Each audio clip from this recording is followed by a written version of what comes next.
देशाचे नेते शरद पवार साहेब यांनी कृषी मंत्री झाल्यावर काय केलं महाराष्ट्रासाठी आणि देशासाठी असा प्रश्न काल विचारण्यात आला. मला आश्चर्य वाटते की केंद्रीय मंत्रिमंडळात इतके वर्ष काम केल्यानंतर देशातल्या शेतकऱ्यांसाठी काय केलं हे समजून घेण्याचा प्रयत्न जर त्यांनी केला असता, मला वाटतं की भारताच्या इतिहासामध्ये कृषी मंत्री म्हणून एवढं उत्तम काम दुसरं कुणीच केलं नाही हे त्यांनाही मान्य करावं लागलं असतं. ज्या ठिकाणी भारतामध्ये अन्नधान्य उत्पादनात पवार साहेबांच्या 10 वर्षाच्या काळात 60 दशलक्ष टन वाढ झाली. एकेकाळी अन्नधान्याची आयात करणारा देश निर्यात करायला लागला. 2004 साली UPA सरकारने जेव्हा सत्तेत आले, त्यावेळी गहू ₹540, तांदूळ ₹560, कापूस 1500 होता. आज हमीभाव गव्हाला ₹1300, तांदळाला ₹1350 आणि कापसाला ₹3500 तेव्हा घेऊन जाण्याचं काम हे पवार साहेबांनी केलं, हे विसरता येणार नाही. वाजपेयींच्या काळातली या आधारभूत किमती वाढण्याची जर आपण यादी बघितली तर तांदूळ 12% वाढ झाली, ज्वारी 22% वाढ झाली, कापूस 10% वाढ आणि सोयाबीनला 11% वाढ त्यांच्या कार्यकाळात झाली.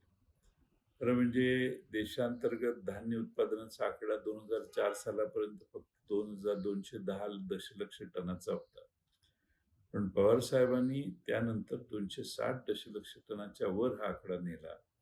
2013 मध्ये इतिहासात पहिल्यांदाच भारताने तांदूळ 100 दशलक्ष टनाची तांदळाची निर्मिती भारताने केली आणि साऱ्या जगाने तेव्हा त्यांची वाहवा केली. पवार साहेबांनी राष्ट्रीय फळबाग अभियान सुरू केलं. 100% अनुदानाची तरतूद केली. परिणाम झाला की 60 लाख हेक्टर क्षेत्र देशात फळबाग लागवडीखाली आलं. राष्ट्रीय फलोत्पादनाच्या अभियानावर पण गेल्या 8 वर्षात 8,000 कोटी रुपये त्यांच्या काळात खर्च करण्यात आले. त्याचा परिणाम म्हणून आपली देशांतर्गत गरज भागवून देशाला 14,000 कोटी रुपयाचं परकीय चलन मिळायला लागलं. 100% अनुदानावर फळबाग लागवड योजना सुरू झाल्या. नॅशनल हॉर्टिकल्चर मिशन पवार साहेबांनी राबवलं.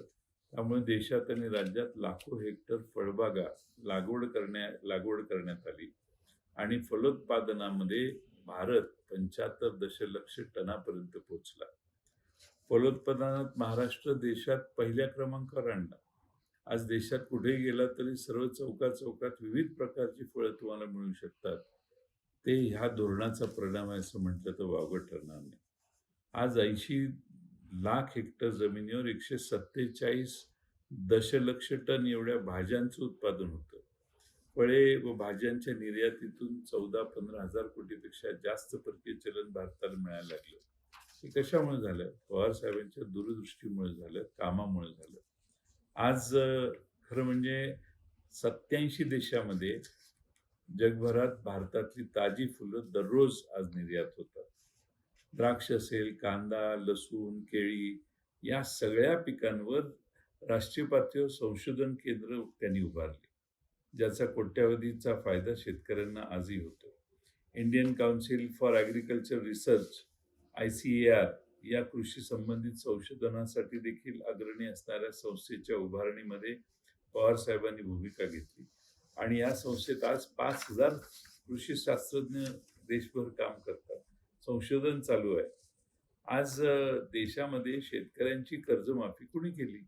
आजही भारतातल्या कानाकोपऱ्यात तुम्ही जर गेला अमित शहाजी, तर तुम्हाला लोक सांगतील की शरद पवार साहेबांच्या पुढाकाराने मनमोहन सिंगांच्या सरकारने 71,000 कोटी रुपयाची कर्जमाफी तेव्हा शेतकऱ्यांना केली आणि शेतकऱ्याचा सातबारा कोरा करण्याचं काम जर देशात कुणी केलं असेल तर ते शरद पवार यांच्या नेतृत्वाखाली झालं, हे विसरता येणार नाही.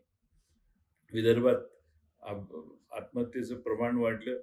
पवार साहेबांनी पंतप्रधानांना अमरावतीला, यवतमाळला बोलवलं आणि 3,000 कोटी रुपयाचं तेव्हा त्या काळात पॅकेज या शेतकऱ्यांना मिळवून देण्याचं काम शरद पवार साहेबांनी केलं. खरं म्हणजे राष्ट्रीयकृत बँकांना शेतीसाठी कर्ज देणे, पीक कर्ज देणे सक्तीचं आणि अनिवार्य केल्यामुळं कृषी पतपुरवठ्याची एकूण रक्कम 86,000 कोटीवरून 8 लाख कोटी रुपये गेली. हेही शरद पवार साहेबांनी केलं. पूर्वी कर्जावर 13% दराने व्याज होतं, 6%वर त्यांनी आणलं. नियमित कर्ज भरणाऱ्याला 2% देण्याचे सवलत त्यांनी दिली आणि 1 लाख रुपयापर्यंतचे कर्ज तर बिनव्याजी केलं. हेही शरद पवार साहेबांनी केलं. दुष्काळात महाराष्ट्राला 2200 कोटी रुपयाची तेव्हा अतिरिक्त मदत मिळवून दिली.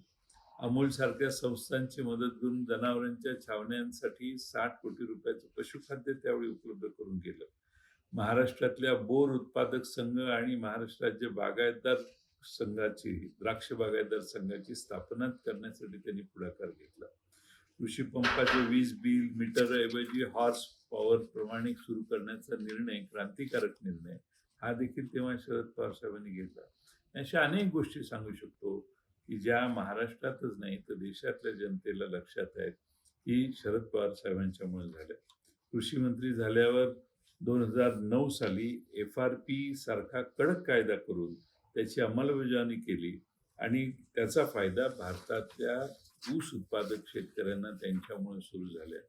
अशा अनेक गोष्टी मी सांगेन. सहकारी साखर कारखान्यांचं शासकीय भागभांडवल 5 पटीवरून 9 पटीवर नेण्याचा निर्णय त्यांनी केला. त्यामुळे 80 आणि 90च्या दशकात अनेक साखर कारखाने, सहकारी साखर कारखाने उभे राहिले. अन्न प्रक्रिया उद्योगाला गती देण्यासाठी त्यांनी फूड पार्क आणि मेगा फूड पार्कची उभारणी केली. पुणे गुलटेकडीला कृषी उत्पन्न बाजार समितीच्या विस्तार करण्यासाठी 65 एकर जागा उपलब्ध करून दिली. कोणतंही क्षेत्र, शेतकरी, कुक्कुटपालन असेल, वराह पालन असेल, शेळी मेंढी पालन असेल, मधुमक्षी पालन असेल, मत्स्यपालन असेल, रेशीम उद्योग असेल, फलोत्पादन असेल, दूध व्यवसाय असेल, याकडे कधी या सर्व प्रश्नांची उकल करण्याचा, त्या शेतकऱ्यांना, त्या घटकांना मदत करण्याचा प्रयत्न या 10 वर्षात झाला. आणि या 10 वर्षात महाराष्ट्रातला नव्हे देशातला शेतकरी एवढा श्रीमंत झाला की त्याची क्रयशक्ती वाढवण्याचं फार मोठं काम, क्रांतिकारक काम मनमोहन सिंगांच्या नेतृत्वाखाली शरद पवार साहेबांच्या कृषी मंत्रालयाने केलं. हे आपल्याला विसरता येणार नाही. मी अशी अनेक उदाहरणं देईल. मच्छीमारांचं विमा संरक्षण सुरू करणं, कोकण समुद्र किनारे घर बांधणे, काही बऱ्याच गोष्टी मी आपल्याला सांगू शकेन. आणि त्यामुळं वारंवार महाराष्ट्रात येऊन शरद पवार साहेबांनी शेतकऱ्यांसाठी काय केलं हा प्रश्न विचारण्याचं धाडस अमित शहांनी करू नये. कारण शेतकऱ्यांसाठी बरंच काही महाराष्ट्रातल्याच नाही तर भारतातल्या शेतकऱ्यांसाठी त्यांनी केलं. केरळच्या सुपारीपासून ते काश्मीरच्या सफरचंदापर्यंत आणि महाराष्ट्रातल्या प्रत्येक पिकाला मदत करण्याचं काम शरद पवार साहेबांनी केले. त्यामुळे वारंवार शरद पवार साहेबांनी काय केलं हा प्रश्न विचारून महाराष्ट्रातल्या जनतेच्या मनात आणि देशातल्या जनतेच्या मनात शरद पवार साहेबांच्या बद्दल जो आदर आहे त्याला तडा घालण्याचं काम करण्याचा उद्योग कुणी करू नये एवढीच आमची अपेक्षा.